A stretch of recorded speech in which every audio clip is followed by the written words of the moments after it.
تو دیکھ بھال کی ذمہ داری عبد المطلب نے انہی کو دی۔ یہ وہ عظیم خاتون ہے کہ آپ نے فرمایا تھا کہ جو جنتی عورت سے نکاح کرنا چاہتا ہے وہ ان سے کر لے۔ تو آپ کے جو متبنہ منہ بولے بیٹے تھے حضرت زید، انہوں نے آپ سے نکاح کیا، اور پھر ان کے ایک صاحبزادے انہی سے ہیں جن کو حضرت اسامہ بن زید رضی اللہ عنہ کے نام سے جانا جاتا ہے، یہ بھی صحابی رسول ہیں۔ وہاں کچھ اہل کتاب کے لوگ تھے، ان کو دیکھ کر کہنے لگے کہ یہی اس امت کے نبی ہیں۔ اس تخت پر کسی کو بیٹھنے کی اجازت نہیں تھی، لیکن رسول اللہ صلی اللہ علیہ وسلم سے اتنی محبت آپ کیا کرتے تھے کہ تخت پر اپنے برابر میں آپ کو بٹھاتے تھے۔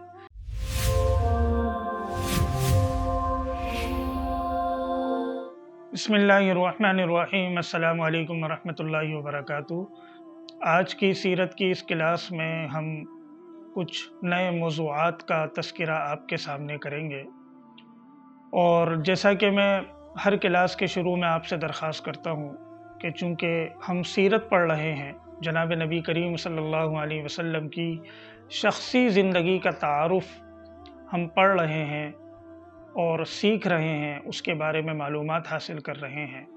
لہٰذا ادب کا تقاضا یہ ہے کہ جب بھی ہم اس کلاس کو سننا شروع کریں تو درود شریف کا ضرور اہتمام کیا کریں۔ آج کی کلاس میں ہم اس بات کا تذکرہ کریں گے کہ جناب نبی کریم صلی اللہ علیہ وسلم جب عبد المطلب کی پرورش میں آئے تو کیا حالات تھے، کیونکہ اس سے پہلی کلاس میں ہم نے یہ پڑھ لیا کہ آپ کی والدہ حضرت آمنہ کا انتقال مکہ مکرمہ سے واپسی پر ہوا اور مقام ابوا میں ان کی تدفین ہوئی۔ چونکہ آپ کے ساتھ آپ کی باندی ام ایمن بھی ساتھ تھی، اور وہ آپ کو لے کر مکہ مکرمہ واپس آئیں، اور پھر عبد المطلب نے یوں تو آپ کو براہ راست اپنی پرورش میں ہی رکھا، لیکن دیکھ بھال کی ذمہ داری ام ایمن رضی اللہ عنہ کو دی۔ یہ وہ عظیم صحابیہ ہے جو رسول اللہ صلی اللہ علیہ وسلم کے وصال کے بعد بھی زندہ رہیں، اور حضرت ابو بکر صدیق رضی اللہ عنہ، حضرت عمر رضی اللہ عنہ کی جب ان سے ملاقات ہوئی رسول اللہ صلی اللہ علیہ وسلم کے دنیا سے تشریف لے جانے کے بعد، تو دیکھا کہ رو رہی ہیں۔ رونے کی وجہ پوچھی تو فرمانے لگیں کہ مجھے سب سے زیادہ رنج اور دکھ اس بات کا ہے کہ رسول اللہ صلی اللہ علیہ وسلم کے دنیا سے چلے جانے کے بعد جو وحی کا سلسلہ تھا وہ ختم ہو گیا۔ یہ وہ عظیم خاتون ہے کہ آپ نے فرمایا تھا کہ جو جنتی عورت سے نکاح کرنا چاہتا ہے وہ ان سے کر لے۔ تو آپ کے جو متبنہ منہ بولے بیٹے تھے حضرت زید، انہوں نے آپ سے نکاح کیا، اور پھر ان کے ایک صاحبزادے انہی سے ہیں جن کو حضرت اسامہ بن زید رضی اللہ عنہ کے نام سے جانا جاتا ہے، یہ بھی صحابی رسول ہیں۔ تو دیکھ بھال کی ذمہ داری عبد المطلب نے انہی کو دی، اور کتابوں میں واقعہ لکھا ہے، مجمع الزوائد میں علامہ حیثمی رحمہ اللہ نے لکھا کہ ایک موقع پر ام ایمن رضی اللہ عنہ فرماتی ہیں کہ میں آرام کر رہی تھی تو عبد المطلب نہایت ہی پریشانی کے عالم میں میرے پاس آئے، اور محمد صلی اللہ علیہ وسلم کا ہاتھ تھاما ہوا تھا، اور بڑے فکر مند ہو کر مجھ سے کہنے لگے کہ تمہیں معلوم ہے کہ میں نے اس کو کہاں سے لیا ہے؟ تو ام ایمن فرماتی ہے میں پریشان ہو گئی، میں نے پوچھا کہاں ملے یہ؟ کہنے لگے کہ ایک بیری کا درخت ہے، یہ بچوں کے ساتھ اس کے نیچے کھیل رہے تھے۔ وہاں کچھ اہل کتاب کے لوگ تھے، ان کو دیکھ کر کہنے لگے کہ یہی اس امت کے نبی ہیں، تو مجھے ڈر اور خوف ہے کہ کہیں کوئی ان کو نقصان نہ پہنچا دے، لہٰذا ان کا خوب خیال رکھا کرو۔ روایات میں آتا ہے، تاریخ کی کتابوں میں لکھا ہے کہ عبد المطلب چونکہ قریش کے بڑے سردار تھے تو خانہ کعبہ میں ان کا ایک تخت لگتا تھا، فیصلے کے لیے وہاں پر بیٹھتے تھے۔ اس تخت پر کسی کو بیٹھنے کی اجازت نہیں تھی، لیکن رسول اللہ صلی اللہ علیہ وسلم سے اتنی محبت آپ کیا کرتے تھے کہ تخت پر اپنے برابر میں آپ کو بٹھاتے تھے۔ ایک موقع پر عبد المطلب کے دوسرے بیٹوں نے رسول اللہ صلی اللہ علیہ وسلم کو تخت سے ہٹانا چاہا تو عبد المطلب نے یہ کہہ کر منع کر دیا کہ یہ میرا بیٹا ہے اور میں اس کو اپنے ساتھ یہاں پر بٹھانا چاہتا ہوں۔ تو انہی عبد المطلب کی زیر تربیت اور آپ زیر پرورش رہے اور انہی سے آپ نے بہت سارے معاملات سیکھے کہ لوگوں کے درمیان فیصلہ کیسے کرنا ہے اور فیصلہ سننا کیسا ہے۔ جو قائدانہ صلاحیتیں ہوتی ہیں وہ رسول اللہ صلی اللہ علیہ وسلم نے عبد المطلب کی پرورش سے سیکھی، اور انہی عبد المطلب کو یہ اعزاز بھی حاصل ہے کہ آپ کا نام محمد تجویز کرنے والے یہ ہیں۔ اور اس لفظ محمد کے بارے میں چند گزارشات آپ کے سامنے رکھ دوں کہ یہ وہ عظیم نام ہے کہ قرآن کریم میں 4 مرتبہ اس لفظ کو اللہ تبارک و تعالیٰ نے آیات کا حصہ بنایا۔ سورہ آل عمران میں وما محمد الا رسول، سورہ احزاب میں ما کان محمد ابا احد من رجالکم،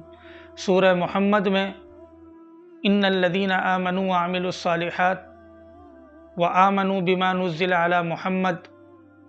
سورہ فتح کے اندر محمد الرسول اللہ۔ تو تقریباً 4 مقامات پر اللہ تبارک و تعالیٰ نے اس لفظ محمد کو قرآن کی آیت کا حصہ بنایا۔ یہ آپ کے نام کی سب سے بڑی عظمت ہے۔ اور پھر جب اس نام میں آپ غور کریں تو یہ نام ہی ایسا ہے کہ اس کے منہ سے نکالنے کے ساتھ ہی جو عربی گرامر سے واقف ہے ان کا ذہن اس بات کی طرف جاتا ہے کہ محمد اس ذات کو، اس شخصیت کو کہا جاتا ہے جس میں ایسی صفات ہوں، ان کا کردار ایسا اعلیٰ ہو، اخلاق ایسے اعلیٰ ہوں اور ان کا اتنا عظیم مقام ہو کہ بار بار دل چاہے ان کی تعریف کرنے کا۔ اس لیے محمد ہم سے نکلا ہے، جس کا معنی ہی یہی ہے کہ ایسا شخص، ایسی ذات، ایسی شخصیت جس میں ایسی کوالٹیز ہوں کہ جس کی بنیاد پر بار بار وہ شخصیت تعریف کے مستحق بنے۔ اور خود رسول اللہ صلی اللہ علیہ وسلم نے ایک موقع پر فرمایا کہ جب ابو لہب کی بیوی نے آپ کی مذمت کرتے ہوئے آپ کے نام کو تبدیل کیا اور مذمم کہا۔ مذمم عربی میں کہا جاتا ہے جس کی برائی بیان کی جائے۔ تو جب آپ صلی اللہ علیہ وسلم کو اس کی اطلاع ملی تو آپ نے بڑا خوبصورت جواب دیا اور کہا کہ اللہ نے تو مجھے محمد بنایا، یعنی جس کی بار بار تعریف کی جائے،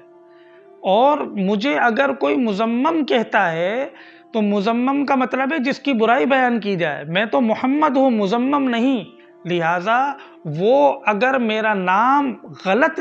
پکار کر میری برائی کر رہے ہیں تو وہ برائی نہ تو مجھے مل رہی ہے نہ میرے نام کو، کیونکہ وہ تو اپنی زبان سے میرا نام ہی نہیں نکال رہے، مذمم کا نام نکال رہے ہیں، وہ مخالفت اس کی کر رہے ہیں، وہ طعن و تشنیع اس پر کر رہے ہیں، وہ اس سے بڑھ کر الیاذ باللہ برا بھلا اسی کو کہہ رہے ہیں، گالم گلوچ اسی پر کر رہے ہیں۔ لیکن جو میرا نام ہے محمد، اس کا تلفظ وہ اپنی زبان سے نہیں نکال رہے، تو ان کی اس برائی کا، اس تمام منفی طرز عمل کا میری شخصیت پر کوئی اثر نہیں پڑے گا۔ آپ کے اس جواب سے ہمیں اپنی عملی زندگی میں یہ سبق سیکھنے کو ملتا ہے کہ آج کل انسان کبھی کوئی نیک کام کرتا ہے، کسی کی خیرخواہی میں کام کرتا ہے یا کسی قوم کی خیرخواہی میں کام کرتا ہے، کسی معاشرے کی خیرخواہی میں کام کرتا ہے، تو لوگ طعنے دیتے ہیں، تنقید کرتے ہیں، انسان دل برداشتہ ہو جاتا ہے۔ تو ہمیں دل برداشتہ نہیں ہونا چاہیے، بلکہ اس تنقید کی وجہ سے، اس عیب جوئی کی وجہ سے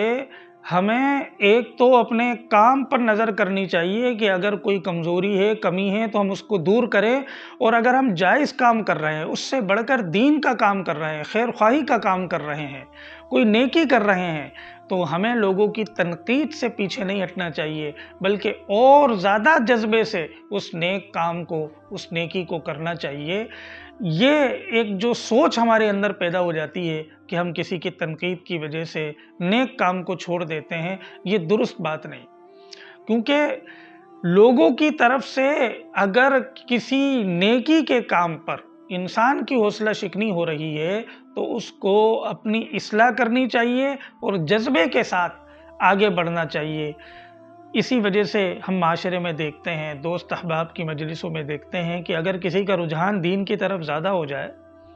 تو جیسے ہی اس کے کانوں میں اذان کی آواز آتی ہے تو وہ اپنے دیگر دوستوں کو اور مجلس میں بیٹھے ہوئے لوگوں کو یہ کہنے میں جھجکتا ہے کہ چلیں بھائی نماز کا ٹائم ہو گیا، کیونکہ طعنہ ملے گا، لوگ کہیں گے جو لو بھائی یہ بھی جو ہے ملا بن گیا۔ حالانکہ جب یہ ایک جذبہ اللہ نے نیکی کی دعوت کا پیدا کر دیا تو صرف لوگوں کی تنقید اور طعنے سے انسان اپنی اس نیکی کو نہ چھوڑے۔ تو اس سے ہمیں یہ ایک بہت بڑا سبق سیکھنے کو ملتا ہے۔ تو یوں رسول اللہ صلی اللہ علیہ وسلم عبد المطلب کی پرورش میں رہے، اور یہ آپ کی جو عبد المطلب کی پرورش میں آپ رہے یہ بہت مختصر عرصہ تھا، اور پھر اس کے بعد عبد المطلب کا بھی انتقال ہوا، اور کب انتقال ہوا اس کے بعد کے کیا حالات ہیں انشاءاللہ اگلی کلاس میں آپ کے سامنے رکھوں گا۔ السلام علیکم ورحمۃ اللہ وبرکاتہ۔